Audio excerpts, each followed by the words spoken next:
What's up, everybody? Richard back today with another episode of the Warped Report. I'm going to be honest with you guys today. Not a whole lot of news to talk about, but we are going to talk about the new Imminence record, Heaven and Hiding, and also 1056's debut EP, Downer Part 1. Now, some of the news today includes Trivium, some weekend events, Killswitch Engage receiving a prestigious honor, and a couple of new songs from some pretty, decently notable bands. So with that out of the way, let's dive in. It's going to be a fairly quick show today, but there is some stuff to talk about, so let's just dive in and see what happens. But first up, Trivium weekend live stream events. For those of you that don't know, they have their own headquarters known as the Hangar. It's located in Orlando, Florida. And later on in December, they're going to be doing some live stream events. The first one comes on December 11th, where they're going to be playing their album In Waves. It's going to be 10 years old, which makes me feel incredibly old.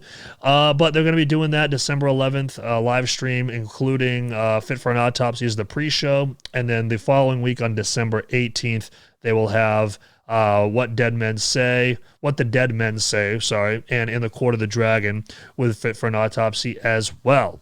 Now, there are some Cyber Monday deals if you want to get in on it. Typically, the tickets are going to be $15 each, but if you order them now from November 29th through Wednesday, December 1st, the tickets will be on sale for $20. So that means that you can watch both shows for $20. And then from Thursday, December 2nd through Tuesday, December 14th, it'll be $25. So, and if you wait past that, they will be $15 each. And then both shows will feature an in-stream chat and a 72-hour video-on-demand replay function.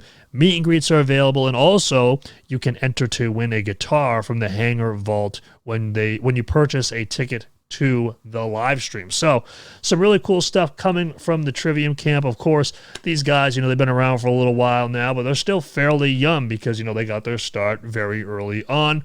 But they're constantly innovating. Matt Heafy, the band themselves, having a headquarters like the Hangar will really allow them some space to do a lot of really interesting and fun things, and this is one of them. The ability to do these live stream shows at a pretty affordable price, especially, they're going to be touring, of course, but, there's definitely going to be some hesitancy to go to live shows, and I think it's really cool they're having these types of events, including Fit for an Autopsy as well, which is going to be, just fantastic to watch them and Trivium go together. But there you guys have it.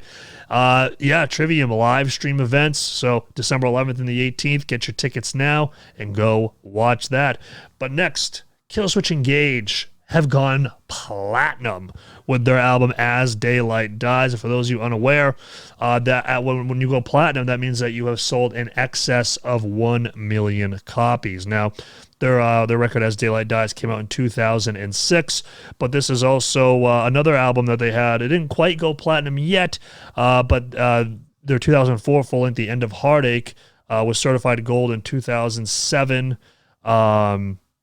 and it sold in excess of 500,000 copies. Now, of course, this included Howard Jones, which is actually a really great, segue to the next story is Scion, because Howard Jones, this is a project that Howard Jones does with Jared Dines, Scion being Howard's middle name, actually, and they released a new video for their song Drown, and their debut record, self-titled, also came out this past Friday, November 26th, so make sure you check out that.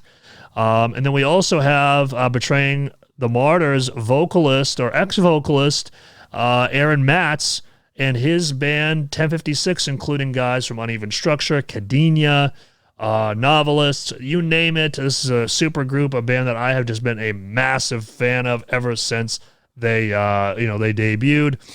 And I like how Lambgoat calls them new deathcore. But yeah, they released a video for their song Chemo, along with the release of their debut EP, Downer Part 1, which we will talk about. But I thought this was a really cool portion of the quote here from Aaron, where he says, "We intended this first record to be listened to at full volume from front to back, and for the user to really slip into a sense of claustrophobic discomfort and invest their energy into finding the many nuances of production that we spent so much time finding to take this record just one head above what is commonly found elsewhere. Please enjoy, and our appreciation for those who have taken the time is endless. Thank you.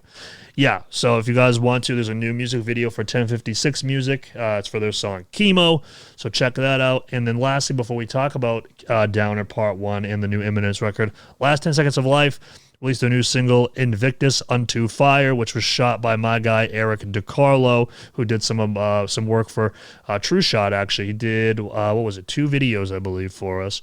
And so Last 10 Seconds of Life unveiled a new single, Invictus Unto Fire, taken from their upcoming self-titled album, which will be coming out January 28th through Unique Leader Records. So make sure you check that out.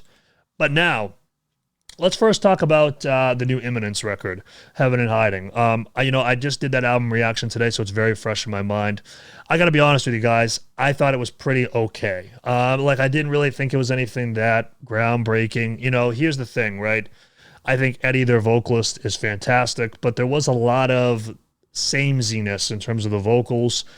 Instrumentally, cool riffs here and there, some cool djenty stuff, but nothing that you really haven't heard before. I hate to put it that way, but it's true.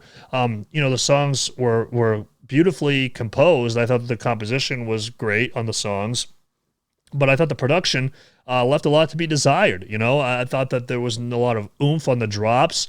Particularly, it sounded like these were programmed drums, and particularly like the cymbal hits were very lost in translation, I thought. And, I thought that there were some cool songs, and I knew what they were trying to get across, trying to get that emotive, kind of, what I like to call reflection core, meaning that, you look inward and you're like, oh man, this is making me feel, this is staring into my soul. And I got that with some of their songs. I understood that, but I didn't really feel that other than their track Alleviate. So I ended up giving this album a 72%. Again, I thought it was okay. There wasn't really a whole lot that I'm sinking my teeth into with this record, unfortunately.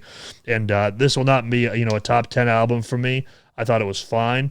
But that's just the way it goes sometimes. And, I'm looking forward to some more material from them because I think that they're all talented. I just think that, I hate to be that guy, right? But a lot of it sounded very architectsian, I hate to say that. But actually Eddie's screams kind of reminded me of Jack from Void of Vision mixed with Trevor, from Our Last Night. Kind of reminded me of that. But, again, fine record. I get why some people will really be into it, and I get why people won't be into it. It's going to be one of those releases, I think, and I'm kind of somewhere in the middle. I like it. Yeah, it's okay. But, I think I'll listen to some different stuff. But next, an EP that I felt the exact opposite about. 1056, I gave this one probably the highest grade I've ever given any set of music. I believe I gave this a 96%. This EP was phenomenal. Probably the best EP I've heard in my life. I'm not even gassing it up. I know I'm on the Out of Line channel. They're signed to Out of Line. I get that. It's just like that is the type of music that I flock to. For those of you that have been watching me on YouTube, whether it was with the old True Shot channel or on my personal channel, I'm a big fan of Emmure. So that is kind of the style of music I like. And I feel like 1056 really pushed that boundary even further, especially with the production value, which was just out of this world. I think my favorite song is still Boy, but I loved all these songs, man. There was not a single song that I was like, nah, I don't like this. I loved each and every one of them. I thought Exit Bag was an insane opening track. I thought that Chemo, especially with like that slowed down breakdown and like those distorted times a million vocals, was a great way to end it. And yeah, I think the 1056 EP, if you're listening to this and you have not heard that EP yet, I get that it's not going to be the style of music for everybody. I really like that more just throw down, just punch you in the face kind of stuff. I know a lot of people don't, but if you are into that stuff, like the Emmure, Alpha Wolf, Dealer, that kind of stuff, you're going to be a huge fan of that EP. And it's probably my single favorite release of music to this point this year. But with that, everybody, thank you so much for watching this episode of the Warped Report. Are you going to be attending any of those Trivium live streams? As Daylight Dies, I know it's been out now for 15 years, but what's your favorite track from that record? Do you own a copy of it? Have you listened to any of the new Scion yet? Have you listened to the new Last 10 Seconds of Life song? What did you think of the Imminence record? Are you kind of with me? You kind of like, yeah, it's okay. Or are you kind of like, no, I don't like it at all? Or do you love it? Let me know. And then lastly, of course, 1056. What did you think of that EP? Like I said, probably my favorite release of music this year. But I know it's not going to be for everybody. So let me know what you think down in the comments below. But with that said, that does it for this week's episode of The Warped Report. I'm Richard. This is the Out of Line YouTube channel, and I will see you here, same time, same channel, next week. Peace.